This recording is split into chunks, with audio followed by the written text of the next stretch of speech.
Yes, welcome to Keeping Score, ladies and gentlemen. On this wonderful Monday afternoon, we are back after a kind of a lengthy hiatus, but it is good to be back, that's for sure. A lot has happened in sports. It's a great time in sports, and with that fantastic action in sports, we also have a loaded show. Joe Abitante in studio, but we will kick it off with Cutler Klein, not new to the show. Always love to talk to Cutler with about hockey. Is my go-to guy. And in Nashville, Tennessee, he's got to be in a pretty good mood at this point. Cutler, how are you? I'm doing well. I mean, it's crazy around here. Everyone's in a really good mood considering how well the Predators have been playing so far. It's real Predators fever here in Nashville right now. I mean, are you just like walking the streets of Nashville right now, like with a confident strut and I mean, what's it like right now? I mean, there's quite literally gold everywhere. There are signs up for the Predators everywhere. Everyone's wearing their Predators gear. Predators logos are everywhere, and you really can't get away from this team right now. I mean, it's pretty crazy. I mean, Nashville loves their hockey. There's no question about that. And I think it's really showing these playoffs. And now that they have the team to match that enthusiasm, really, everyone, the whole world's starting to take notice of just how rowdy these Nashville fans can get. And I mean, if you go downtown at all right now, it's just all Predators everywhere and really anywhere in the town right now. Yeah, it's something I asked you actually at the end of the last podcast. I wanted to know a little about Nashville's, I guess, their prowess as a hockey city. And you told me, Gill, it is a hockey city, no doubt. And they are really showing that to the world now. I made the mistake on Twitter of calling it a yellow out, but it's actually gold, and you corrected me on that. And Bridgestone Arena has looked awesome all playoffs long, so that's pretty cool.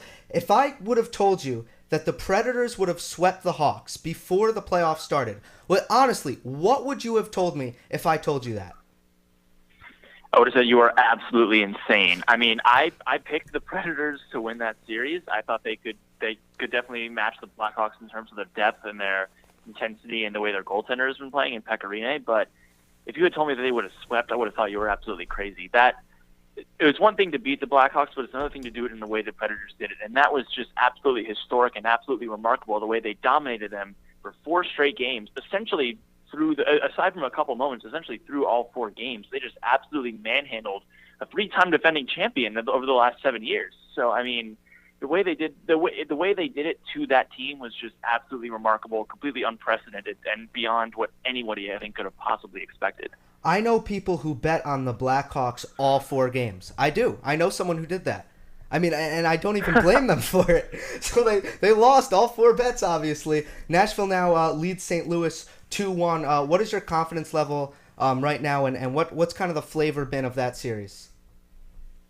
I mean, it's a very different series in the way that the Predators played the Blackhawks. The Blues are a more physical team. I think in 2 out of the first 3 games, there were 60-plus hits in total with around 30 aside throughout each game. So, I mean, it's a really physical, really hard-hitting, intense series. It hasn't really gotten really chippy yet, despite some kerfuffling between Ryan Reeves and a couple of the Predators. I mean, they do have Cody McLeod to be able to match his size and his hitting ability. But, I mean, it's a different physical series, but I think the Predators are handling it very, very well. They've adjusted their lineup to match it. They've added some of their bigger bodies. Vernon Fiddler got in on the action in games 1 and 2 before taking that pretty brutal penalty call in game 2. They have guys like Cody McLeod, like I mentioned, in the lineup. So I think the Predators are matching that, but they're also still keeping that depth that allowed them to beat Chicago and that scoring touch that allowed them to do it from the defense, too. I mean, you have 13 different people scoring on the Predators roster throughout the playoffs, so that's incredibly remarkable and just completely unprecedented depth for this team, and that's how they are really handling this series. Yeah, and the other series in the West, Edmonton leads Anaheim 2-1. Who do you feel, regardless of the, I guess the result in that, would you say it's fair to say the winner of Nashville and St. Louis will be the favorite in the Western Conference Finals, or is that hard to say? That's probably hard to say. I mean, the Ducks are obviously a very, very talented team. I think they're built pretty similarly to the Blues. They have a lot of size, and they play that kind of gritty style of hockey. And the Edmonton Oilers, I mean, what's not to love about that team? They are just absolutely remarkable when it comes to the offense. I mean, what team has Connor McDavid and is bad. McDavid is just the most ridiculous hockey player I've ever seen play ever. He's really, really good. That team has some incredible offensive talent. If their defense and their goaltending can hold up, I mean, Cam Talbot has been absolutely phenomenal in these playoffs. I mean, if that can hold up, then I mean, who's stopping the Oilers from going to the Stanley Cup final? I mean, I think an Oilers Predators Western Conference final, if it does come to that, would be an incredible battle of speed and skill. It might be one of the most incredible, intense series possible. But I mean, if the Ducks or the Blues both make it, then I think you'll see a lot more physical side to that. But I think, it's hard to say who the favorite is right now, but I do think that if the Predators get to the Western Conference final, they could be incredibly dangerous no matter who they play. Connor McDavid had an awesome goal last night, and I love the jerseys in Edmonton on the back that say McJesus. I just know that if I were an Edmonton fan, I would definitely get one of those jerseys. But where does he rank? We see Crosby and Ovechkin matching up on in the East. Where does Connor McDavid rank right now among skaters in the NHL playoffs right now? I think he's the most skilled and most gifted center or most gifted player in the Stanley Cup playoffs right now. It's not that's no knock on Crosby right now. I mean, Crosby's the all-around best player in the National Hockey League right now. I don't think there's really any denying that. But I think McDavid is it's a little nuance, is the most skilled, most gifted player in the playoffs. I mean, look, the goal he scored last night was one of the most ridiculous things ever. I mean, he goes towards the point and kind of just pivots, gets the defenseman completely turned around and puts a beautiful wrist shot over I can't remember if it was the glove or the blocker of the goaltender, but I mean, it was just absolutely absurd. And the thing is, that wasn't a highlight reel goal for him. That was just par for the course for this kid. So, right. I mean, it's hard to really put into words how crazy good he is. But I think he definitely is the most skilled and most gifted player in this playoff. They actually fixed that. It was kind of a glitch. They fixed the skating engine after NHL 12. Where you can't just stop on a dime and go the other way. I mean, it was ridiculous in the old NHLs, and they fixed that, and now they might have to go back. Yeah, I mean, he is scoring goals that are just straight out of like an old hockey video game where you could basically do whatever you want to the defense. I mean, there was one goal I remember he scored in Nashville where he just took the puck in the neutral zone and just completely willed his way around all the defenders and put it short side on Pekka Rinne. I mean, he just completely burned them with his speed. I mean, there's nobody I have seen before that has this combination of speed, his hands, his skill, his wrist shot, his release. I mean, he's the total package. Yeah, I got my hopes up for Edmonton and Nashville. That's my personal rooting interest. Let's go on to the East now, and we're saving the best for last. Rangers last. So let's talk about Pittsburgh and Washington. And this is interesting because this is pivotal for the course of an entire NHL franchise, probably. What is the panic level for Washington right now, in your estimation? I mean, I don't think it's so bad yet. I mean, we are playing the Pittsburgh Penguins there, the defending Stanley Cup champions, for a reason. But I think there is a little bit of a cause for concern and I think that cause for concern might have even started in that Toronto Maple Leafs series. Objectively, the Washington Capitals are a much better team than the Toronto Maple Leafs are, and the Leafs managed to get them to 6 games. I mean, that's no knock on the Maple Leafs. The Maple Leafs are perhaps the next best franchises in the NHL when it comes to the level of talent that they have. But I mean, when the Capitals couldn't put them away like they did, and those games got really, really close. Even then, 2 of their wins that they had came in overtime. I mean, a couple of different bounces, and you could be looking at a Toronto-Pittsburgh series right now. So, I mean, the level of concern is there. I think if they fall tonight in Game 3, then I think you're starting to really hit the panic button, because it as we know in the NHL, it is incredibly difficult to come back from a 3-0 deficit. But, I mean, then again, like I said, this is the Pittsburgh Penguins. They are an unbelievably talented team. They won the Stanley Cup last year for a reason. So, I mean, this was supposed to be perhaps the billboard series for the NHL in this playoffs. I mean, it's Crosby versus Ovechkin, the Penguins and the Capitals, and I think you could argue that it's been the worst series in terms of the quality of play, and out of all the 4. Yeah, but if you're Washington, right, you can't keep winning President's trophies and losing in the first or second round, right? No, not at all. I mean, I think this series could definitely be a real wake-up call to that. I mean, they've been going along trying to tweak things around Alexander Ovechkin for so long, and I mean, you have to feel bad for Ovechkin. I mean, he's he's easily one of the best. He's one of the greatest hockey players to ever play in the NHL, and he hasn't been able to make it past. He hasn't been able to get to the promised land, win a Stanley Cup, even make it to the Cup final. So, yeah. I mean, I at that point, it's really there's going to be some real head scratching going on in Washington if they fall in this series again, because if there's any year that they're going to do it, it would have been this one. And I think you pretty much say that year after year after year. But I mean, how much there's the ceiling for this team is not much higher than it already is right now. It's not the roof. No, it most definitely is not. I think if in some way the Capitals are definitely pretty much at their ceiling right now. I mean, what other improvements could you possibly make to a team with Alexander Ovechkin, Evgeny Kuznetsov, Nicholas Backstrom, TJ Oshie, Kevin Shattenkirk, Braden Holtby? I mean, the talent on this roster is insane, and to have them not win anything really aside from President's trophies is completely mind-boggling. And I think if they fall this year, there's going to be some real head scratching, real thinking, and real alternative planning, you could say, after this season. Yeah, you touched on it before we get to the Rangers. Are the Pens, do you think they're simply too good to beat? Are they destined to repeat, for the second year in a row, become Stanley Cup champions? It's hard to say that they're destined to repeat. I mean, no team has repeated as Stanley Cup champion in back-to-back years since the Red Wings in the late 90s. And I mean, that Red Wings team, you could argue, is one of the best Stanley Cup winning teams ever. So, I mean, you can never really call on the team to repeat because it's just so difficult to do in the modern NHL.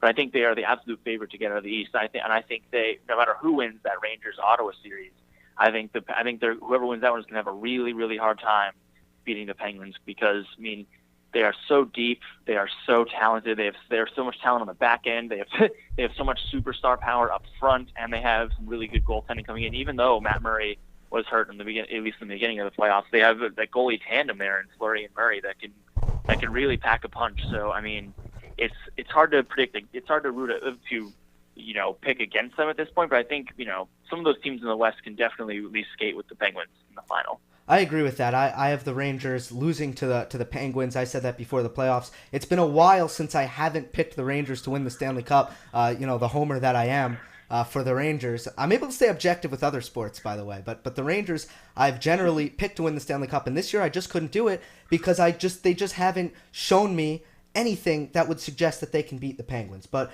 let's talk about the Rangers, and I want to, before we go into it so I can decide how I'm going to approach this, I want to kind of take your temperature on this series. I don't know if you're a picks guy, but did you make a pick for the Rangers and the Senators? Did you pick a winner there?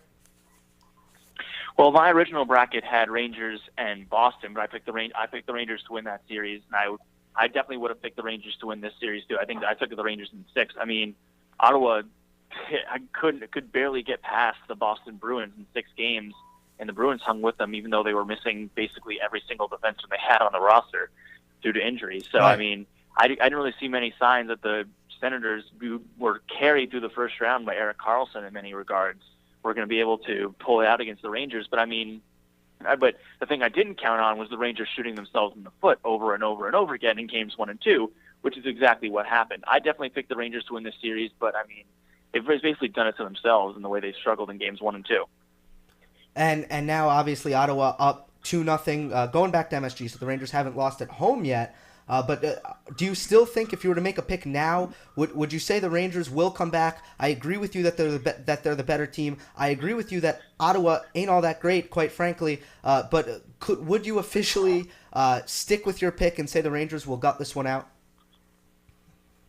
I think they could. It just depends on how they approach these next few games. I think the defense core, like we've been saying for a long time, has been completely mismanaged in many different scenarios. I mean, you saw that game-winning goal in Game 2 and second overtime was a result of a bad play by Nick Holden and Mark Stahl unable to clean up the mess in the back end.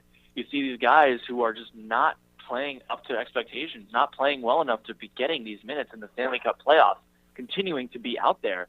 And I mean, and you're not rolling out, and the team is not rolling out the depth that they've built up this season. They've made it to the playoffs on the back of some incredible scoring depth, and they're not rolling it out to the best of their ability. So I think, this team has the capability to come back in the series. In fact, they have the ability to do in the next 4 games in a row. It just depends on how this team is managed and how the lines shake out and how these lines are deployed and the defensive pairings are deployed throughout these next few games. Wow, you basically spoke my mind. I don't know. I feel the same way. I've been doing a series on YouTube after every Rangers playoff game, kind of giving my thoughts. And the last video, you touched upon both of these facts. But I am frustrated with Alain Vigneault. I am frustrated that he is not recognizing that Shea and Smith are thoroughly outplaying Stahl and Holden. And Stahl and Holden continue to get more minutes than Shea and Smith. And in Game 2, he discontinued a strategy that has worked so well for the Rangers all season, and that is to roll 4 lines. So I'm getting from you that I have the right to be upset with Alain Vigneault right now. Absolutely, 100%. I mean, this is a team that I've said this for the longest time. They have some incredible talent on this team, but it is so mismanaged in the way that these lines are deployed. I mean, you say, yeah, Shea and Smith are an incredible third pairing defenseman, yet Holden and Stahl, who have been just completely sitting ducks on the ice, quite frankly, throughout most of this series and most of this playoffs, in fact, they've been getting these extended minutes, especially when it comes to these late double overtime games like we saw in Game 2. You really need to be able to roll out all 3 of those lines. You can't just keep throwing out to the top 2 lines and the top 2 pairings on defense and expect to be able to win. Your guys are going to get gassed. Your guys are going to get tired, and that's the way you lose these grueling hockey games, is you have tired players on the ice. So, I mean, Rangers fans definitely have a right to be upset at Alain Vigneault. But I think, Vigneault has proven time and time again that he can be smart, and he has the ability to these lines and make some adjustments in time for Game 3. Yeah, I don't know, man. I still think about John Tortorella all the time, and I might be crazy, but it's true. I still think about him all the time. Okay, before we wrap up, what would Coach Klein tell the Rangers going into Game 3? Well, I mean, it's essentially play the game you've been playing all year. If you're rolling these 4 lines deep, if you have Grabner with the speed there, if you have Stepan setting a lot of people up really nicely, if you have these lines rolling out, if you have 4 lines rolling out of incredible scoring talent and some really great defensive depth, and and the biggest thing is I'm telling Brendan Smith and Brady Shea to play. That's my biggest really? thing. I'm telling them both to play extended minutes. Coach Klein is telling himself to play Shea and Smith more, basically. Yeah, play Shea and Smith more and play all 4 lines. I mean, like I said, the biggest difference between last year's Rangers and this year's Rangers is scoring depth. Yeah. Now, so I have Joe Abitante here in studio, and since he barged in here all late, I couldn't give him a headset, so he can't hear you. But I'm still going to give him. I've heard nothing you said. I'm still going to give him the opportunity, okay, to ask a question. Joe, do you want to ask why hockey is played on ice or something of that nature? I'm curious why they don't make the goals not able to get knocked over. I feel like the solution to the goals getting knocked over is to make them stronger so they don't get knocked over by the players. Joe doesn't like when the net is knocked off the moorings. Cutler, do you have a response to that? I mean, I think, there's for one thing, there's pretty much a safety thing with that. I mean, if the net with the way people are going at high speeds, crashing into the net, you could see a lot of people get injured if they fly into that goalpost. Even with the net getting knocked off, you saw Steven Stamkos a couple of years ago break his leg on a play when he just flew into the post, and the net still came off, but he still got hurt. So I think it's a safety thing, and I think it's also just practicality that the nets have to come off at some point. These arenas are being used for stuff other than hockey, so it just makes things easier to move, and of course for the Zamboni to even get on the ice most of the time. Yeah, that's an excellent point. I'll relay that message to Joe over here. So, Cutler, no technical difficulties this time. You've had the worst luck of all the guests I've had on. I mean, usually things are smooth. You come on and everything goes wrong with the technology. But luckily, I think we made it through this one. All right, I'm glad to hear it. Thanks so much, Gillen. All right, a pleasure as always, and I'll talk to you soon. Absolutely. All right. So that was Cutler Klein. Joe has been waiting here. I would say. Was I not on YouTube just now? No, you were on YouTube. Was I seen? Well, I just showed you briefly. Was the shot of you, your face? I forgot to switch to you when you were asking your question. Oh, that whole time? Yeah, like when you were talking to Cutler. No, that was just me. That's just. I'm not going to show you twiddling your thumbs. Okay, so I could have. I felt like I was in the spotlight. Oh no. I was not. No, but you were trying to take the spotlight, playing with your mic. Everyone can hear that. Well, I assume they could hear that. Oh, so you were craving attention. No. It was more that I was doing it, and then I was like, worst case scenario, someone says like, "Hey, Gill, what's up with your mics?"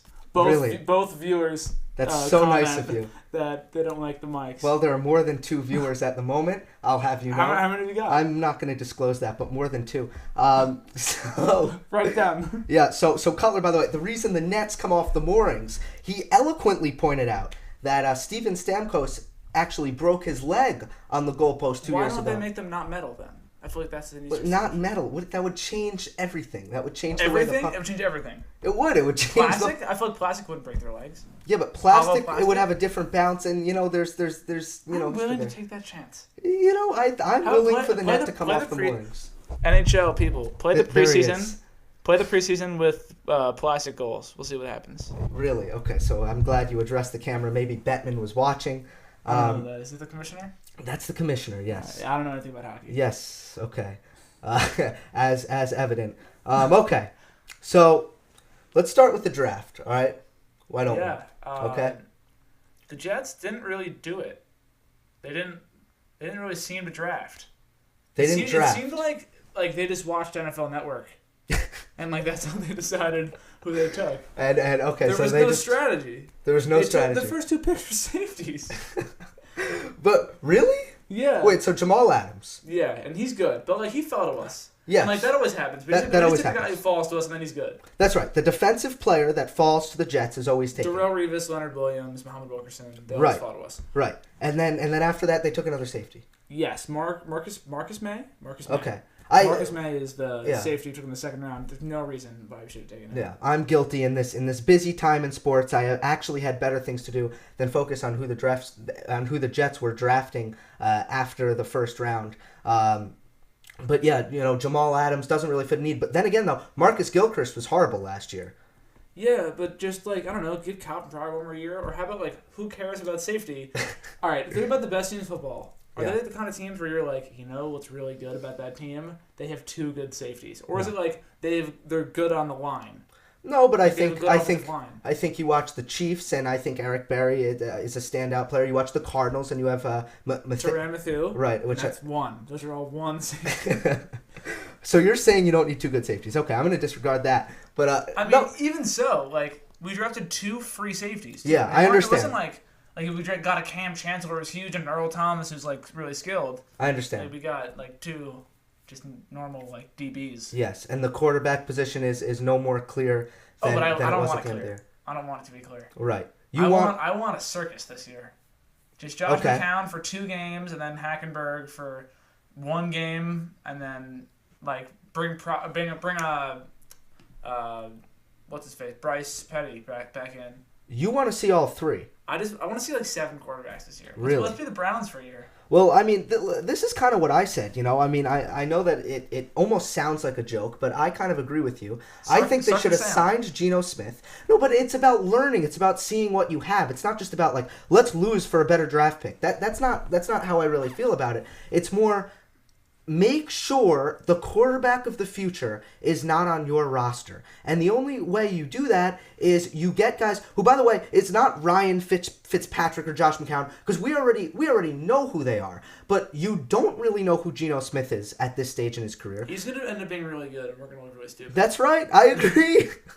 And then, Jets fans, I guess they don't want to hear that with how bad Geno was. And I want to talk to you a little bit later. He was the starting quarterback of the Jets for 2 years. And we haven't had very many good quarterbacks, but I don't know. He can retire today and have been a starting quarterback in the NFL. He's had a nice NFL career. No, he hasn't. He was drafted early 2nd round. Okay, granted, he's thrown more interceptions than touchdowns. But I don't know. I mean, and he showed that he's not the worst guy in the league. He's just not good. So is this going to be the Jalen Rose, Stephen A. Smith, Skip Bayless argument? Have you seen that? No. Jalen Rose got upset at Skip for calling NBA players, basically giving them nicknames, right? So he was calling your favorite player Chris Bosh Spice, right? What's wrong with that?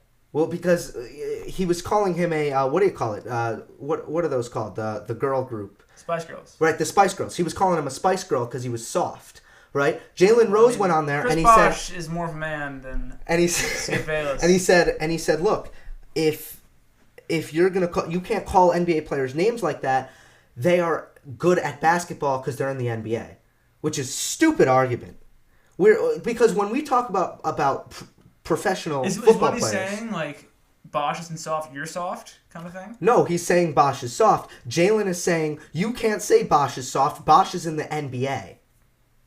I mean, there's something behind that like he's clearly not soft. He's worked for thousands of hours.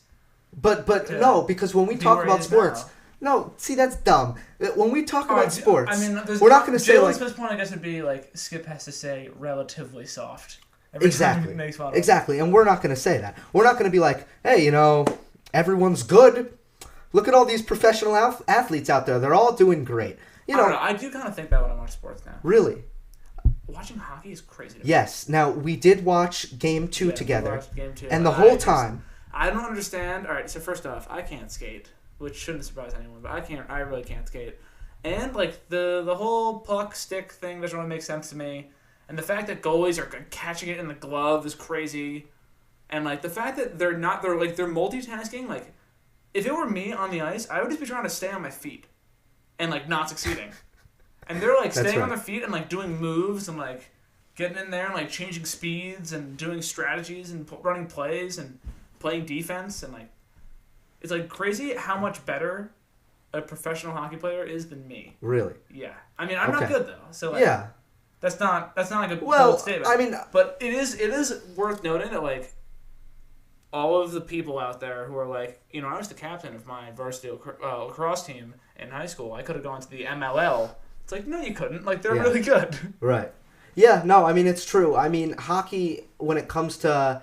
And I can't really relate to this, but I think the hardest things in sports, when it comes to not so much athletically, but skill, in terms of skill sports, I think, hitting a Major League Baseball... And then probably after that, hockey. I couldn't stand in the box. No, we'd have no chance. Anyway, back to the Jets. Chapman would scare me. I wouldn't be able to do it. He'd scare me as well. A lot of people, I actually think, honestly, at a lower level, are bad at baseball because they're scared of getting hit with the pitch. It's a major problem. I think that was me. Yeah, you were bad because you were scared. I honestly don't think I ever hit a baseball. I think I was walked like 100% of the time. For anyone who doesn't know Joe, Joe is he's bad athlete. I'm not. Right? I'm just not good at it. You're just bad. I take the sports and I'm like not good at that. Can't do it. Yeah. I know it in my brain. When someone like makes a lip, I'm like, oh, okay, I see what you did there, and then I try it and it doesn't happen. Yeah. Okay. Let's go back to the people who are good at sports. Yes. Well, no, the Jets they're not good at sports. That's true. Todd Bowles. Okay. Fire him. Fire him right now. I don't need like first-time NFL head coaches. No, you're not. I want a seasoned head coach. I wanted Coughlin. But is that fair? You wanted Coughlin. He's like, I don't want a senile NFL head coach. Okay. Maybe something in the middle. How about like Jack Del Rio? Like he was never going to leave the Raiders, but like if we had gotten him when he was fired by Jacksonville. Right. And I mean, so I don't think Todd Bowles. Is it fair though? Right now, you're putting him in a position with no roster whatsoever. Do you think he makes it out of the season? He'll finish the year, and then we'll fire his ass, as we always do. I don't want to have to get lucky and have my coach become a great NFL head coach. Right. I want to, I would have even freaking, picked up Chip Kelly. Like, at least he's, done it before. Uh-huh. Everyone thinks he's racist, but, Yeah. Maybe he won't be racist with the Jets. Yeah, that's not even working out so well. Anyway, so does he have a job? He might not have a job. I don't think so, no. No job. Jobless! 4 years ago, he was, the most sought-after coach in the NFL. That's right. I don't know. We forget they made the playoffs. Yes. And they got worse every year. They declined every single season.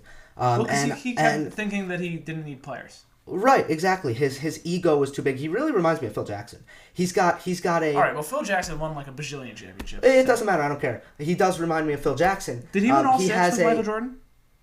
Yeah. And then he won... He was the coach all the time. Just 2 with Kobe, or did he win 5 with Kobe? I'm not sure, but I'm pretty sure he won all of them with Kobe. I don't. That would be 11 championships. Yeah. Yes. Okay. That number sounds familiar. He has 11 championships. Yes. That would be him. But they both have these eclectic, intricate systems. They both have a giant ego about it. But the score offensive Chip Kelly won a total of no national championships in college and no Super Bowls. And the Phil Jackson triangle won 11 championships. Yes, and the 11-ring Phil Jackson also had Michael Jordan and Kobe Bryant and Shaquille O'Neal for a brief portion. But, not to mention, you have Scottie Pippen and Steve Kerr and Dennis Rodman. Can we call him Scott?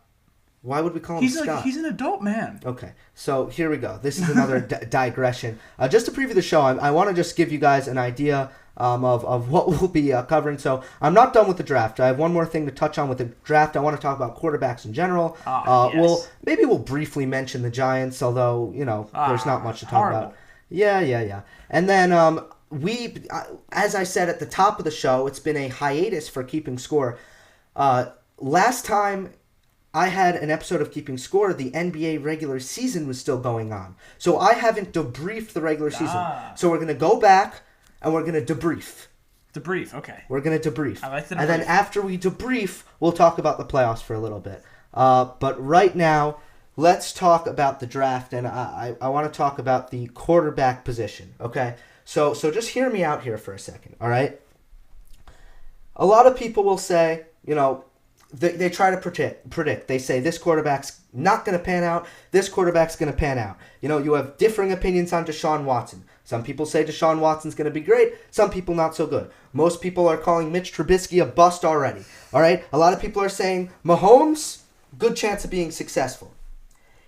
Here's my number one data point that determines for me if a quarterback is going to be successful, have a successful career after they're drafted. Go on. Being a backup. I think that every quarterback, with few exceptions, there are exceptional talents. Peyton Manning was ever a backup. Peyton Manning is one of those exceptions. Cam Newton is one of those exceptions. But I would really say think Drew Brees is ever a backup. Drew Brees. We'll get to Drew Brees. I'll talk about Drew Brees. I have some things prepared. Oh, you write things. That's right. I write.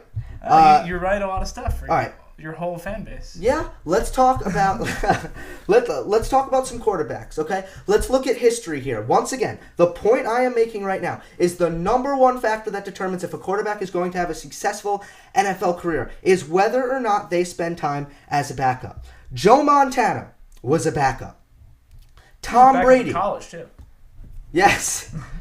Fun fact. Tom Brady, well documented, backup. Aaron Rodgers, also well documented, he was a backup behind Brett Favre. Dan Marino, a backup for 5 weeks before going in. That counts. And then didn't he have like 5,000 yards in his second year or something? Oh, he had an awesome year as soon as he came in. Backup for 5 weeks. All right, and yes, that matters. 5 weeks matters. Here are some great quarterbacks who got thrusted into the heat of NFL competition. Great quarterbacks, mind you. John Elway got pulled from his first 2 NFL games, lost the starting job in his rookie year before later. Are you going to count that as being a backup? No, I'm going to count that as even great guys shouldn't be starters right away. Okay. Understand? So John Elway are you of the lost school the of starting thought job. that David Carr and Tim Couch become good NFL quarterbacks if they're not on? Quite possibly is my point. Drew Brees started in his first season, got replaced by Doug Flutie. This was on the San Diego Chargers. Drew Brees could not maintain the starting quarterback position. Well, Drew Brees wasn't good until he met Sean Payton. That's right. And Eli Manning. I don't even have Eli Manning written down. This just came to my mind. Horrible rookie season. But he was the backup. Kurt Warner and him line up back and forthing it. Yeah, exactly. So he did have time as a backup and learned from one of the better quarterbacks. Okay. Fine. Once again, that's a guy who immediately in his NFL career, and this is a competent quarterback, mind you, not elite, but a competent quarterback, okay, who as a rookie cannot succeed at the NFL level. John Elway, Drew Brees, Montana, Brady, Rodgers, Marino, all backups, all great. And Phillip Rivers. Okay, there's another. But you know who wasn't a backup? I believe Ben Roethlisberger started as a rookie. There are plenty of exceptions. Russell Wilson, Andrew Luck. We got a lot of them. Yeah, but Cam Newton started right away. Okay, but Joe, let me tell you something I did. I went on Google and I typed in best quarterbacks of all time. Okay, and they were all backups? And this list, I mean, you're looking at a list that's like, Montana, Elway, Brady, Rodgers, Marino. I mean, these guys all, and obviously Elway is someone who was immediately a starter before losing his job. These are all backups. All right, I see. You subscribe to this. I mean, if you look at the quarterbacks right now, aside from Deshaun Watson, none of them are going to start. Yeah, and that's kind of what I'm getting at. So what do you draft a quarterback for, right? I have a question for you. To this point, were Teddy Bridgewater and Blake Bortles given enough time on the bench? They were, I think, week 4 guys. Yeah, I mean, look. Do you think that essentially Blake Bortles is not a joke if they wait 4 more weeks? Well, I would ask you this: what's the problem with Bortles? Okay, Bortles has great measurables. He's a big guy compared to Ben Roethlisberger. All right, can we be honest? Sure. Who cares? What do you Drew mean? Brees is 6 foot. Russell Wilson's like 5'11". NFL teams care. That's the answer. I mean, yeah, but it seems like you don't really need any of that stuff. Well, it matters because you got to be able to take a hit. Well, yeah, but what about a guy like Manziel? But what about a guy like RG3? RG3? And these guys are guys that the issue with Manziel was never size. If anything, his size kind of worked. Yeah. That was kind of what made him dangerous. He's like this little guy who could run. Right, quickness. RG3 is a special case. I mean, like tearing your knee up like that it was non-contact, the last one. Yeah. Like a lot of this stuff is just like unfortunate and his play style. Right. And I mean, if you draft a quarterback, you need to say this guy's going to be able to take hits. And Teddy Bridgewater's there's a guy, not a scrambling quarterback. I think he's too small. I don't think he can push the ball up the field. He doesn't have enough arm strength. He's a real sad story at this point. I don't think he's ever going to play again. Really? I mean, they traded a first-round pick for Bradford, and they're not re-upping him. Yeah. I mean, look, I really don't think he was anything. I don't think Teddy Bridgewater had the arm strength to push the ball up the field. I mean, after the first year, he was the best one out of those quarterbacks. He was better than Derek Carr. Yeah, because he's got the mind. He's got an NFL quarterback's mind, and this is kind of a good segue. I feel like quarterbacks more often than not. What? The brain is more important. It is. It is more important. We saw Peyton Manning. He couldn't throw. Yeah. He still won a Super Bowl. Yeah, it was incredible. I mean, look. The thing is, yes, NFL teams, when it comes to the quarterback position, they want you to have a good wonder look. They want you to impress them in meetings, and they want to know that you have a great football IQ. But let's be real. Quarterbacks in the NFL these days, they're drafted for their measurables and for their arm. But then guys like Dak Prescott and pretty Great soon measurables. Deshaun Watson are going to prove that that's really stupid. Well, why? Why do you say Prescott? Because he's 6 feet? Yeah, he's small. He's a bulky guy, though. Yeah, but if you look at that guy out of college, like no one wants to draft him. I mean, like those players are not good in the NFL.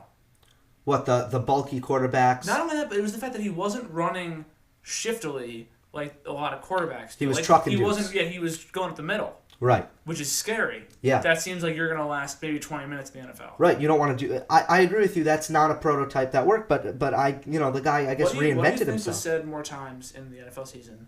Le'Veon Bell's patience or Dak Prescott's poise? Le'Veon Bell's patience. I'm sorry. I think we got over the poise at a certain point. After like week 8, we didn't talk about the That's right. We started taking the poise for granted. But the patience game after game was especially Al Michaels. He loved it.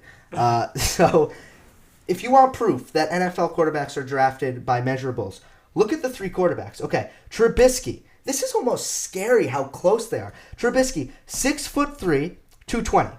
Yes. Mahomes, 6'3", 215. Watson, 6'3", 218. We're talking about 5 pounds.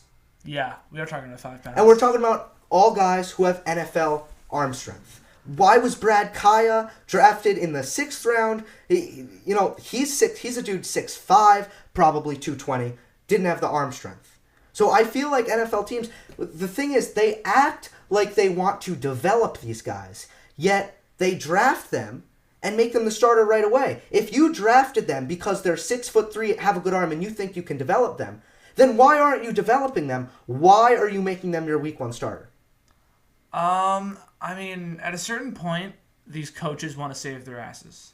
And they think that if this quarterback is just literally better, then you got to play him. So, here's my prediction. And also, if the GMs love these guys, they took them. I'm sure the Bears have fell in love with Mr. Trubisky. They want to see him play. Yeah. They want to see him in the real NFL. So they're going to tell this coach, we can keep you for next year. Also, John Fox, not a great coach. I'm sure he'll take the offer. You can keep your job for another year if you play Mr. Trubisky. For sure. I mean, if there's that kind of communication going on. All right. This is my prediction. Trubisky, backup, first season. Pans out. Mahomes, he's a backup. He pans out. Watson, he's your week 1 starter. Struggles. All right, I'll lock in my predictions. I don't think the Bears, as a franchise, have the balls to wait a whole year on Trubisky, and I think Glenn's done in 5 weeks. The guy played look, maybe you're right, but I mean, my God, the guy played 14 games at the University of North Carolina. It's kind of scary if you watch him play in college, how much he looks like Carson Wentz. It's so you think he's good? I think he's Carson Wentz. And Carson Wentz he's fine. Okay. We'll see. I'm not going to say that he's going to be bad, but I think that he's going to be mishandled. I think the worst thing you can do to a quarterback is give the starter 3 weeks, 4 weeks. That's bad, because that shows that you're not even confident enough in your choice to leave a quarterback in for 6-7 weeks. Yeah. So you're saying that would be psychologically damaging. Yeah. That's I could get pulled at any moment. Yeah, I mean, I think that with Gino and Sanchez, I think that they both had kind of weak psyches. And when you hire, and I mean, this is why when you sign, I'm saying hire like it's some kind of job, but when you sign a high-profile backup, and now you have the fan base screaming about putting in Michael Vick or putting in Tebow, it is so counterintuitive. I went to a Jets game, we chanted for Greg McElroy. It's just it depends on where you play. And the issue is, I think that these coaches, now in the NFL, it's 3 years is the number. You get 3 years. And if you don't start winning games in 3 years, you're out. And so, usually you don't get your quarterback until year 2 or 3. And so they're so desperate to win games that they're forcing it and they're, really pushing it together. I think the thing to do is to tell Deshaun Watson, who cares? Right. Bill O'Brien is safe. Yeah. He's a great coach. We can clearly see he's a quarterbacks guy who can do it with no quarterbacks. They're definitely in a rebuilding stage. Needs to be any high functioning organization. There will be communication between your front office and your coach. Look, your job is safe. Play the young guys. Or your job is, in the case that it's not safe, you got to expect your head coach is going to play to win. And if you are in a rebuilding stage, you should probably, and your coach and your head coach is playing to win, you should probably fire them right then and there, because that's just a situation that's hurting your organization. Yeah. And I think that's kind of what we saw with guys like Pettin with the Browns. He never had a chance. Yeah. And so there's miscommunications there, and doesn't happen. Okay. Let's move on. NBA regular season. Let's start with this, okay? And we can get into. I'd like to debrief the Knicks a little bit, because that's what we do on Keeping Score. We like to talk Knicks. You don't really love to talk Knicks. It's just get rid of Melo. I could say what are we doing? Yeah. We'll talk about that. It's about titles. Okay. Yes, we know it's about titles. Do you actually think it's going to happen with Melo? I don't think it's going to happen with Phil. So. No. I'm not. The question is not Phil. The question is Melo. Do you think, conceivably, Phil's here Carmelo Anthony, as the star player of a team, will ever win a title? Yes, I do. How? You see the Warriors? Well, he's got a... You see the Spurs? Look, you see what wins basketball games. That's an impossible question to answer. We see the Rockets. The Rockets are catching on to what wins basketball games. Even the freaking Jazz know what wins basketball games. You asked me an impossible question to answer, because I think that Carmelo Anthony is about to get traded. Well, all right. To be honest, it was a trick question, because we now see in the NBA you don't win if you have a star player. You can't. You need multiple. You need A, multiple, and B, you can't be running the classic give the ball to the best guy. Look, for three is the only way to win right, basketball. Right, but I just think when you have multiple superstars, that will lend itself to, and that will lend itself away from the isolation basketball the Knicks play. I don't think he can win a championship and share the ball. I also think you need a point guard to win an NBA championship. Or a ball handler. Mario Chalmers was the point guard for the Heat. That was going to be my example. Yeah, exactly. Mario Chalmers was the point guard. Chalmers was perfect, though, because Chalmers played good defense. And I think a good defensive point guard is great in the NBA. When the game was on the line, you gave the ball to LeBron, and LeBron played point guard. Yeah, I don't like give the ball to this guy.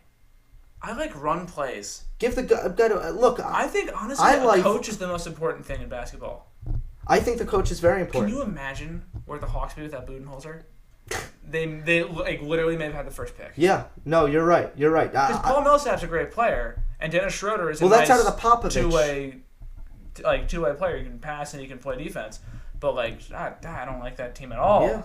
In terms of actually winning games if they don't have a system. That's the Popovich pipeline, and what he does though, no one else does. And the Warriors, you're right. I don't know why. Me and Billy, I agree. Me and Billy actually talked about this. You watch the Warriors, if any team is going to play isolation basketball, it should be them, right? They almost have the excuse to be like, all right, spread around. But they don't. They have great off-ball movement, lots of off-ball screening, and for some reason, the Knicks or you look at a team like the Clippers, right, who are not as good as the Warriors, do not have as many, threats from the isolation setting. They should be the ones running plays, and they don't. So I don't know what's with that. But the thing is with Melo, Joe, unfortunately, the reason this is not going to go well for the Knicks is because there is only one destination that a Carmelo Anthony trade makes sense to, and I don't think that particular organization is going to give the Knicks enough, and that is the Boston Celtics. The Celtics would be so not Celtics to trade for Carmelo Anthony. Yeah, I mean, look, they should have... It doesn't make any sense. Well, they should have traded for Boogie Cousins. They didn't. No, they should. It's about culture. It's not about the culture. Culture does not win championships, Joe.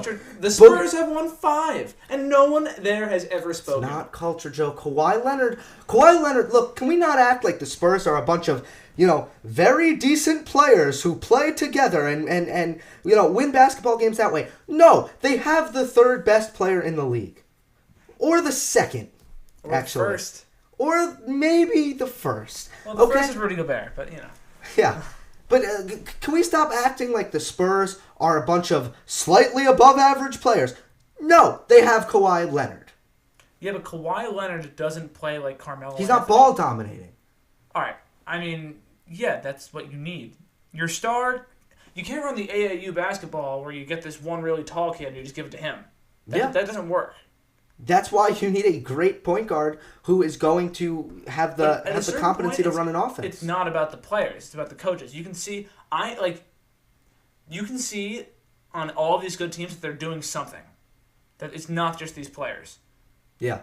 Well, look, I think Hornacek, he runs, a heavy pick and roll. The problem is Phil is sabotaging anything that Jeff Hornacek tries to do with the triangle offense, which, by the way, if the triangle is ran, it should look, like an offense that kind of like you're describing, where no one's holding the ball, you're spreading the ball around, you have great spacing, you have players playing with the back to the basket, but the players aren't buying in, and quite frankly, I don't know if Hornacek is buying in, and it's just a simply dysfunctional situation. The triangle should actually be more effective today than it would be back in the 90s. No, because you don't have players comfortable with their back to the basket. Well, if you think about it this way, put Porzingis in the low post part of the triangle. He can perform well because he's a good post player. You can also play Porzingis on the wing or in the corner. Right. And then if you put a guy like Dwayne Wade, he can play on the wing and in the corner because he started to shoot a little more. He can also play in the post. Uh-huh. Like Dwayne Wade's always had like a pretty above average post game for it too. So, if anything, this new stretch 4, stretch 5 movement is perfect for the triangle. Yeah, it is. It is good for the triangle. Maybe Lauri Markkanen isn't a bad pick. Right, like Pau Gasol fit in very well, very nicely in the triangle. Unfortunately, we are stuck with Joakim Noah who is That just... might be the worst contract in history of sports. Yeah, it just might be, especially because it doesn't make any sense because Porzingis is your 5. In my opinion, that's where Porzingis should be playing and Melo should be playing the 4. I've got into that on the show in the past. But let's go back to the Celtics. Let's rear back a little bit. To me, I don't think the Celtics do it either because they're protecting their culture. I think the Celtics are off base. I think they're kind of, it's stupid that they're trying so hard to protect their culture where you clearly are going to need more firepower to beat the Cleveland Cavaliers. But they can get it with players who play in a system and players who aren't really talking to the press as much. No, I don't buy that. The issue would be Paul George. Paul George would be great. Paul George, I'm not sure. We've seen he talks to the press. He says he needs the ball more. Yeah, no, that was a bizarre quote. When who took the last shot? C.J. Watson. C.J. Watson. Paul George passed the ball to C.J. Watson and then complained that he didn't take the last shot. Yeah. And he got double teamed. That was bizarre. I mean, the good thing about that team would be if they're able to swing George and Hayward. Gordon Hayward, we can see they play in a system where everyone's on the ball. Also, Quinn Snyder is coach of the year. Well, that team's crazy. Yeah. With depth like that, you can't get swept. Yeah. But if you look at that team, that's all. That's Isaiah Thomas, Gordon Hayward, Paul George, Al Horford. Who knows if Bradley and Crowder are still there? But those are all great players that aren't ball dominant. They can all conceivably share the ball. But the Celtics need to get better, right? Right now, it's not going to cut it. Do you think they'll beat the Cavs? This year, no, not a chance. Yeah, I don't think so either. LeBron isn't. He's going to the finals. Okay, yeah, I agree. Let's just get the popcorn ready. So look, if you're gonna get better, I'll tell you what. It's not by getting more Jay Crowders. It's not or more Avery Bradley. I love Avery Bradley. I love really Jay Crowder. Because what you need to have is a combination of cap space and young assets. You got to pull the trigger on a star though, and I don't think they're gonna do it. But they should. This really looks like the LeBron Cavs. This really does. Why? Who's LeBron? 3 years ago. It's a little bit different, but 3 years ago or 2 years ago, we see the Cavs as just Kyrie Irving, which is can maybe be an 8 seed with Kyrie Irving. He was just a nice point guard.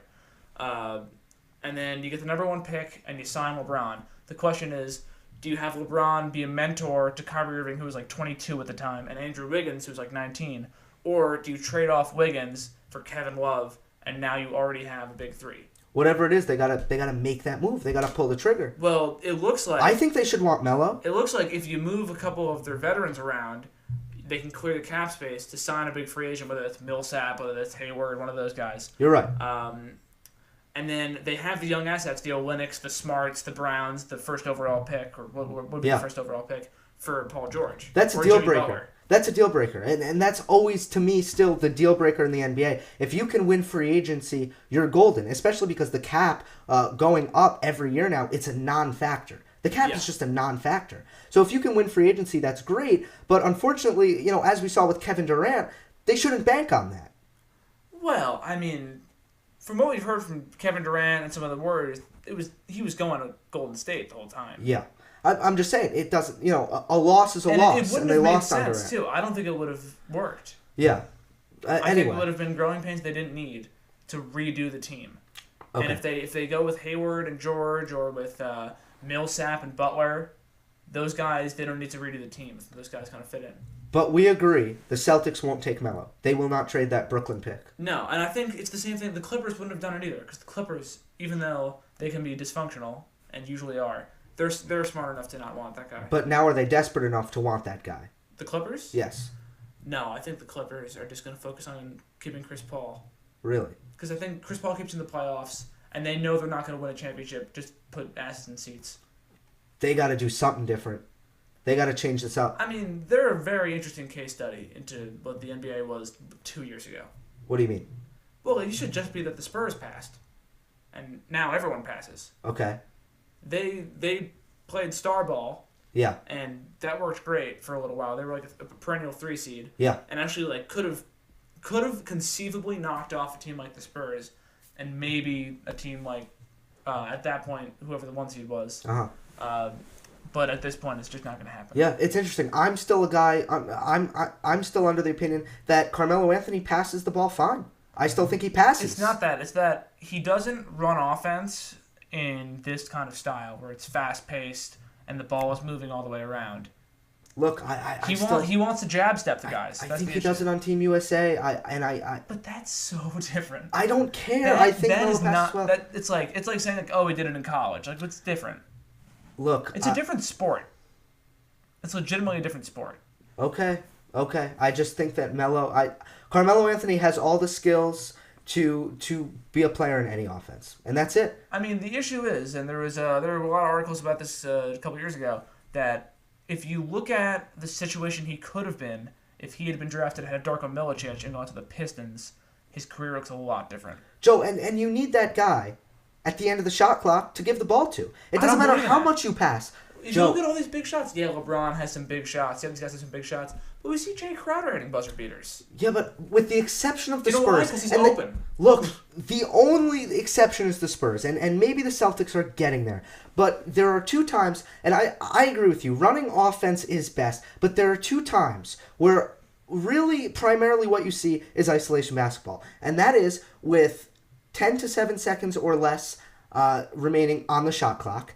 And at the very, very end of games, when the defense is set and your inbounds play doesn't create an open shot.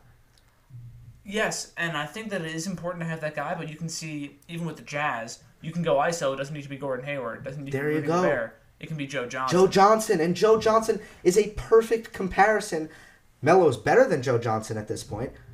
I know it's close, but I think Melo's better than Joe Johnson. But the thing is, perfect comparison there. That's a guy who, under Mike Woodson, who is has the offensive mind of a log, was criticized for nicknamed ISO Joe. Now the nickname has a positive connotation. But in Atlanta, it was a negative connotation that all Joe Johnson does is hold the ball and go ISO. Under Mike Woodson, you see the same thing with Carmelo Anthony. And did the Hawks win a championship is the question. No. Now when you go ISO, it's because Quinn Snyder has identified a matchup which he can exploit. Yes, usually Jamal Crawford. Or it doesn't matter. Or it's the end of the game, and look, and that's just how it works. That's why your field goal percentage. Did you watch my video on clutchness? I don't watch your video. I know you don't. Okay, moving on. I've heard your thing about clutchness though. Okay, so everyone's field goal percentage is actually lower in the clutch. Everyone, with the exception of like 4 guys. That seems conceivable. It's because it's isolation basketball. Yeah, isolation basketball doesn't work. Yeah, your field goal percentage is lower. That's to be expected. And if you look at these teams, we're at a point in the NBA where they can all make them. Everyone can conceivably make a 3. So why not run basketball? I don't really see a difference. The shooting is better. It's different. It's different if it's Steph Curry. I want him taking the shot if I can, but if he can dish it out to Draymond Green, let's go. Yeah. So we did a pretty crappy job of debriefing the regular season. But let's move on from Knicks talk, which was barely Knicks talk. What grade would you give the NBA regular season? It was supposed to be an F, and it was a nice A-. Oh, you're out of your mind. The triple doubles are fun. And we still get buzzer beaters. We still get these big games. We had an MVP race. We haven't had an MVP race in a while. Yeah, look, yes, that was the number 1 story of the year. How shitty is that? The number 1 storyline in the NBA season. The guy averaged 31, 10, and 10. Joe, in the regular season, I sat down and really, really enjoyed one highly anticipated game, and that was the Cavs and the Warriors on Christmas Day, when Kevin Durant fell on his face. Yes. That was the only game I sat down and enjoyed. Well, that's because you're looking for the big, high-profile games. I watched Bulls Heat once, and it was great. Joe, I don't care about Bulls Heat. Why? That's the thing, though. At a certain point, basketball is basketball, and we watch the tournament when like a 7 plays an 8, or an 8 plays a 9. Yeah, but I'm interested in watching the best of the best. I wish the best of the best was more spread out. I really do. That's the thing. I think that it was this year. And I'll watch the Knicks. Here's the thing. There are a lot of sports where you just watch your local team. I don't think people turn on MLB games. I think they watch their team, right? The NBA, they try their model. The reason ESPN pays and Turner Sports pays so much to carry the NBA is because they feel that they have a product that will transcend all markets. And I think it does. I'm saying that did not. Everyone had an opinion on the MVP race this year. But did you watch the Rockets play? Did I watch the Rockets play? Medium is the answer to that. Yeah. As much as I should, considering they play in Houston. Well, the ratings were down, and then you had NBA player rest on top of it, and that was just. I don't mind that. The 82 games that, if the regular season was shorter, they wouldn't do it. But I think the fact that it's 82 games really puts the stress on these players. Then why did LeBron? Why was LeBron at the top of the league in minutes per game? Because he's the best player in the league, and that's what happens. If you're so concerned about LeBron's body, why are you playing him? When you play him, so many minutes. Can you imagine LeBron? It's so playing counterproductive. Less minutes than that? It's so counterproductive. It doesn't. The entire offense goes through him and it works.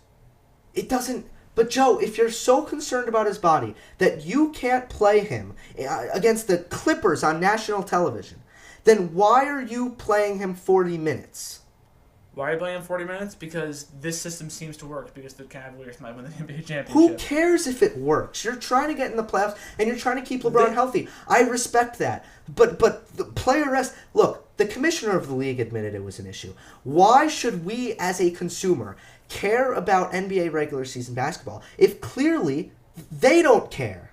That's a good point. Okay, what I will say on that is... If they don't care, we shouldn't care, but I'm all right with just watching the playoffs. Okay, so you're fine with that. Yes. But you understand that the NBA isn't fine with that. Yes, and I see it as a problem from a widespread making money, putting us in seats perspective. Uh-huh. But at the end of the day, what we're going to remember is the playoffs. I agree. Now, it would be nice if the playoffs were rounds 1 through finals, intriguing, where, like, I believe in the NHL playoffs, I believe that's the case. The first round just tells a different story than it does at the end. Because it's not about a championship. It's a different sort of thing. But the competitiveness you isn't can there. see with Utah and LA that, like, it's just like the NBA is changing. And that Utah, with that roster right there, is either going to win a title next year or is going to not make the playoffs.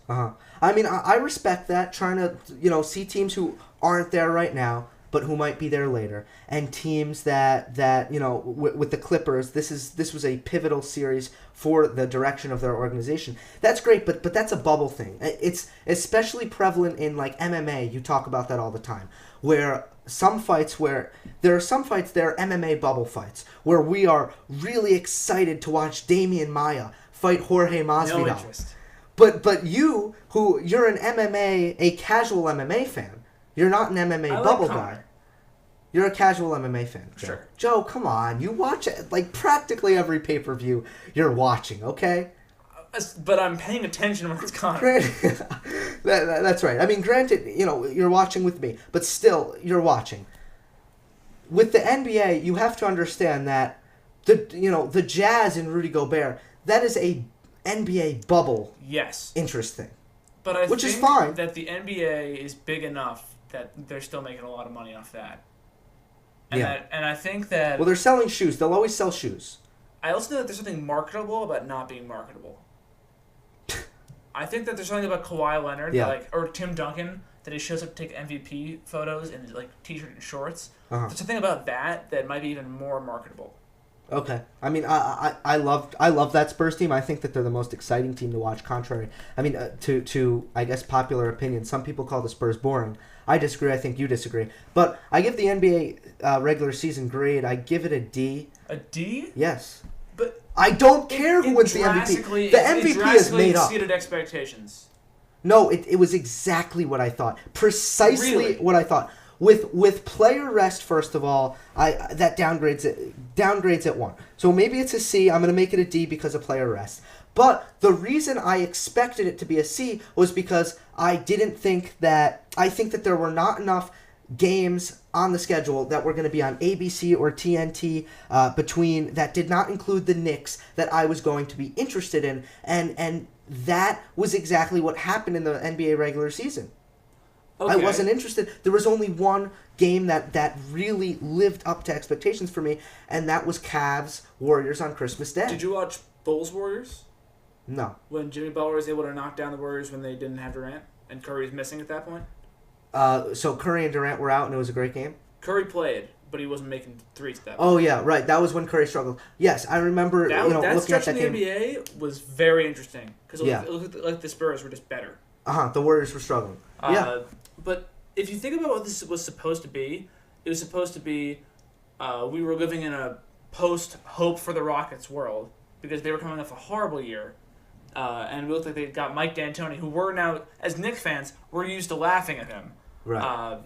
And they come in and they start running a great offense. They switch one of the better scoring shooting guards to point guard, and it works. Brilliantly. Worked. Yeah. We look at all these teams. The Giannis Antetokounmpo finally does what we were waiting for him to do. All of these teams, the Wizards, who we had seen the boundless potential of, they finally become the 4 seed, and they actually could knock off these Celtics. Yeah. All of that is far more exciting than it should have been. Right. We were still able to have interesting basketball at times, even though the Warriors were so dominant. There will always be great individual storylines in the NBA. That's what they're great at. They're great at creating D Rose and CP3 and LeBron and D Wade and the Greek Freak. They're great at that, right? The MLB, they create Mike. Yeah. They they create, I don't know, Justin and Felix, okay, and Albert, okay. There you go. I mean, so if you catch my drift there, the NBA will always be great at that. I don't personally care about the MVP, for example. It's made up. It's not about that. What it is we're in a transitional period where it's becoming way less about stars and more about the team, and it's great to see a team that plays team basketball but is led by a star. And that's what we were afraid that we had lost that. But it seems like it's evolving in and of itself. That the James Harden team, we thought we were just going to be like a 7 seed, kind of like what the Westbrook Thunder are like. But instead, they were able to take all of those positives and make them positive. And they could easily beat the Spurs, this team. The Houston can. Houston could easily beat the Spurs. Yeah. And that's big. If you're thinking about what you can do as a team and it's play against the Warriors in the conference finals, that's pretty good. Okay. Once again, this is bubble stuff. The trend of the NBA and the style of play. This is bubble. What was mainstream was who will win MVP, Westbrook or Harden. Do you have an opinion on that? It's got to be Harden. You just watch the end, the Game 5 of that series. You can just see it. Can you take playoffs really into account though? You're not supposed to, but how can you not? They played against each other. Right. It's like when one of them at the end of the game was cool. Harden, not a drop of sweat, goes down there, makes layups. If he doesn't, he gets fouled, goes to the line. And that's what he's best at. Yeah. Westbrook, good for you. You can have 40 points. If you don't win, no one cares. I hope that it's Harden, because I think he deserves it. But as a regular season, largely statistical-based award, I think Westbrook wins easily it. win.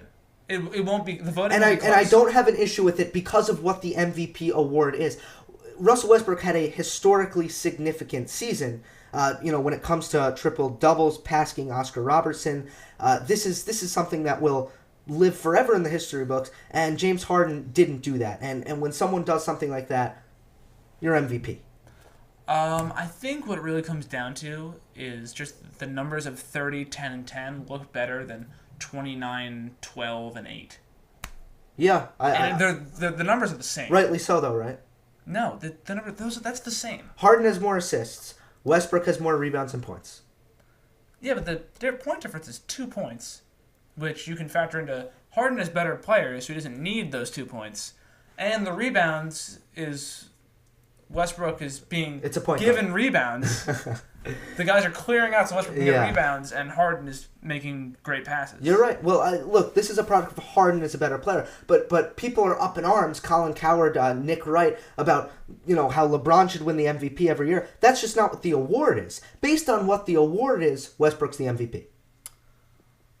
That's fair, but if you even look at last year, Curry had great numbers, but it wasn't like he won because of the numbers. He won because of everything around it. Yeah. I mean, okay. Look, it's subjective, it's a vote, and it's something that's fabricated that, quite frankly, I just have no interest in. But in terms nonetheless, of awards, I think they should not do Rookie of the Year this year. Really? None of them were of the year worthy. Is Jokic No, he's a second-year player. second year? The contenders Who's the would front be runner? Dario Saric is the front. Saric, Jokic. See, this is where we're going.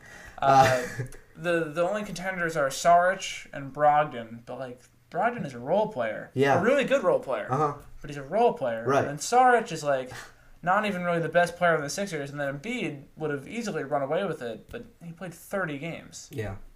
That's an interesting predicament. But anyway, They don't have to give out the award. There's no contract in the NBA every year we must give out this award. They do it for fun. Yeah. Promotional stuff. yeah. So a D for me, just to recap, and an A minus for you. The whole season should have been an F. The regular season. Yeah. Look, no, because the NBA, The only thing that's the NBA will always have individual The interests. thing about that season was that the Blazers really weren't good. No. The disappointing thing about the regular And they season got it going at the end. was that on national TV the games weren't competitive. Yes, but... We got to move on, though, from this. We got to move on. Okay. So the MVP was the number one storyline for the regular season. I think it's horrible. You didn't really have a problem with that, but, you found interest in other areas. What do you think the number one storyline is from this point onto the NBA Finals? Number one storyline Before the NBA Finals. Before the NBA Finals. What are you looking for? Like, what should people be looking out for? I think it's probably going to be about Harden. It's going to be with that Rockets team because I think they're going to beat the Spurs. Okay, and now it's going to be like so this incredible James Harden hype train is gonna basically get going here. And then they'll lose in 5 games to the Warriors and they'll come back down to earth. Okay, and then the Cavs will come out of the East. Okay. Yes, the Cavs will beat the Raptors in 6 and play against the winner of the will be 7-game series, Boston-Washington. Okay. I think it's going to be Washington. Washington. That team strikes me as more dangerous. Really? Okay. The Celtics strike me. The Celtics, I hate watching. You said that today. Why is that? They're too good. Like it's really annoying watching a team that shouldn't make any of the shots that they make. Well, they're not an exceptional 3-point shooting team. They just went off the other night. It's the end of the game, and you're thinking, all right, the Wizards are a nice team. They can come back, right? It's only 6 points, and like the Celtics are the Celtics, and the Celtics hold on to leads. Yeah. They don't make huge comebacks. They play defense. They don't really blow out that much, but they just hold on to leads. Right. So then it's a Cavs-Warriors finals, the 3rd year in a row. I don't mind that either. It's a rivalry. It's a rivalry, but it's not going to look like a rivalry on the court. I'll either pick the Warriors to sweep the series or I'll pick the Warriors in 5. I'll say that right now before the series It's the finals. starts. We're getting 6 games. I picked the Spurs in 5 in 2000. See, I don't know why. I just like to, I'll just bring up that I got that on point. Was it 2000? Was that in 5 games? 5 games. Warriors. Spurs He was beat in the 5 Cavs. games. Yes. So this was the series. This was the year after the Ray Allen shot and the Cavs win in 7. I believe it was 2013. Spurs won in 5. I think we see that again. Wow, I totally forgot about that. I assumed that LeBron put up more than a fight in 5 games. I think at this stage in LeBron's career and with a team that kind of works more around him, the Heat as a team were better than the Cavs are now. But in terms of a LeBron team, like that team was LeBron and it was Wade. Yeah. This is LeBron, and everyone else works around his schedule and kind of fits around him. I'm worried about the Cavs defense, and I'm worried that LeBron is physically going to start to run out of gas. And we have seen him gas out. We saw him gas out 2 years ago in the finals after Game 5, where he was asked. So Kyrie was obviously out, Kevin Love not playing well. LeBron James was asked to do it all. And look, it's a tall task. LeBron James put up incredible numbers, but after Game 5, LeBron gassed out. Did not play a good Game 5. Did not play a good Game 5, did not play a good Game 6. All right. I think we might see that again. That's fair, but I think that we're at a point right now where LeBron has started to go back to what he was when he first came into the NBA, where he's starting to become more of a passing forward again. Yeah. And he's still scoring as well as he ever did. And he's shooting the 3 better this year. Yeah. Which is huge. That is his only saving grace. I would literally pick the Cleveland Cavaliers to be upset if LeBron James was shooting the three as poorly as he did last year. But, I mean, the guy, I think he's top 5 in assists on the year. Yeah. Like, he's passing the ball as well as he ever has. Mm-hmm. And I think that's going to be the big difference. That he wanted his ball handler, his passer, and it turned out that it was him. I agree. That and right, exactly. I think, obviously, he's passing the ball great, and they actually have to respect his shot, which opens up the drive. But I'll make a tennis analogy. I always said that Nadal would basically, his career would nosedive and fall off a cliff before Roger Federer's career did the same thing. And it's because you were wrong. I was correct. Roger Federer is still winning majors. No, you don't understand. I said that Nadal would fall off a cliff. Oh, you said Nadal would be first. Before Federer. Oh, well, then you were right. Because Nadal plays a brutal, physical style, long, animalistic rallies. Great on clay. Why is there a sport where they play on different surfaces? Okay, I'm not getting into that. It's like golf. They should play on the same course for golf every single tournament for fairness. All right, I'm gonna lock that one in. Right, it just makes sense. Yeah. Like just like, oh, I'm not good at that one. Can I make an intelligent point here? That's not an intelligent point. Roger Federer, meanwhile, moves very fluently, plays shorter points. His style is not as hard on his body. And I think that LeBron, throughout his career, plays a style that is hard on his body. Steph Curry will have a longer, successful career than LeBron. I'll say that right now. I think that the way that Steph Curry plays, there's going to be a point when he can't shoot as well anymore. Why? I don't think he'll ever be like that Ray Allen mercenary dish-out guy. Really? I feel like his shot is so much more mental. I mean, look, we saw him struggle this year. Yeah, and he can't always keep his cool. Yeah. I don't think he's going to be like just a little weapon on the side. If Steph has another performance like he did in last year's finals, if he goes cold shooting, it doesn't matter. If he does that again, Steph Curry should get the same heat that LeBron James gets. That LeBron James got after, let's just say, the Dallas series. Steph Curry should get all of that and some, and he'll get it from me. And people think that I'm irrational about being hard on LeBron. I will be just as hard on Steph Curry if Steph Curry doesn't shoot the ball well in this finals, because I put the blame squarely on him, especially because Clay at least had a good Game 6, if I remember correctly. Clay, we didn't lose Clay. Clay was fine. Steph went ice cold. Yeah. He choked. So if that happens again, I will be hard on Steph Curry. I promise. Just like I'm hard on LeBron. And that's it. But like I said, I think you think they'll put up more of a fight. I will have Warriors in 4 or 5. 4 or 5. I would say Warriors in 6. Which Warriors I know like that. It seems like it's one game, and I'm still calling the Warriors. But it's a lot more. It's a lot more, but it's the Warriors. Yeah. Also a thing, the stat may not be true anymore, but there was a point earlier in the year where they said that since LeBron has rejoined the Cavs, in games where he has played, Kyrie has played, and Kyrie's had 10-plus assists, they haven't lost. That's incredible, really. So if we can get that guy to actually pass, yeah, they might have a chance. Yeah, that's interesting. Okay, let's see. Is that everything? That's pretty much everything in terms of NBA. So we're going to be doing a series, okay? In the NBA Finals, where things really heat up, where I don't miss a game, I watch every dribble, which isn't true about the NBA second round. And me, you, Billy Perlmutter, maybe we'll have some other people hop in once in a while. We'll break down every single game. We'll start a YouTube series going with the NBA Finals. Will we have 3 people in the studio? I'm working on that. All right. If not, you guys are being babies about it, but there's something called Skype, and you'll be right there on Skype. I don't like that, though, because I feel like I don't want to, like, first off, not be here. The studio. Yeah. To all of you viewers out there, both viewers out there, this is a very nice studio area. We have a ladder that leads to somewhere. We have some very nice things in here. These nice chairs. It's better when it's in the studio. And also the fact that, like, I don't want to, like, have bad connection and then I'm out of the conversation. Right. It is better, there's no doubt. So I'm working on that. I'm going to the Ranger game tomorrow, which will be great. Game 3, Rangers down 2-0. I interviewed Cutler Klein earlier in the show, and I'll post that video separately. I have new outro music, Joe.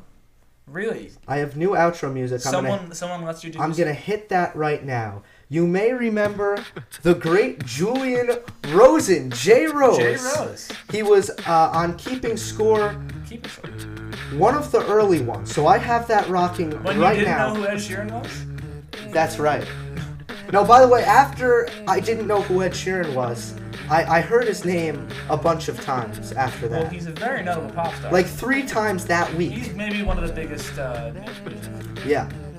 Didn't know him. Anyway, touched upon a lot of things. We have more of a Joe Rogan feel, where like the digressions. I don't need to always be talking about sports. We can talk about basketball. We can talk about nothing.